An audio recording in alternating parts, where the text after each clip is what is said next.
এফিডকে আমরা কিভাবে নিয়ন্ত্রণ করব? এফিড নিয়ন্ত্রণের জন্য সপ্তাহে একবার করে আপনাদের নিম তেল স্প্রে করতে হবে গাছে। নিম তেল কিভাবে স্প্রে করব? প্রতি 1 লিটার জলে 3 থেকে 5 ml নিম তেল আর 1 ফোঁটা কি 2 ফোঁটা তরল ডিশওয়াশার ভালো করে মিশিয়ে বিকেলে সূর্য ডোবার পরে গাছের পাতার পেছনে স্প্রে করতে হবে। কিন্তু যদি দেখেন আপনাদের অজান্তেই পুরো গাছে এফিড ভরে গেছে, তখন কিন্তু নিম তেলে কাজ দেবে না। তখন আমাদের ব্যবহার করতে হবে একতারা। একতারা ব্যবহারের নিয়ম হলো 5 গ্রাম একতারা 5 লিটার জলে ভালোভাবে মিশিয়ে পুরো গাছকে ভালোভাবে একতারার জল দিয়ে স্নান করিয়ে দিন। এটি একমাত্র উপায়। পিঁপড়ে থাকলে এফিডকে কখনোই নিয়ন্ত্রণ করা যাবে না।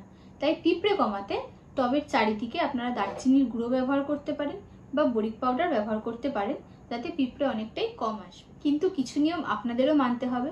প্রতিদিন গাছকে ভালো করে নজর রাখতে হবে, গাছে নিয়মিত নিম তেল ব্যবহার করতে হবে, পিঁপড়ে এবং এফিডের বন্ধুত্ব ভাঙতে হবে।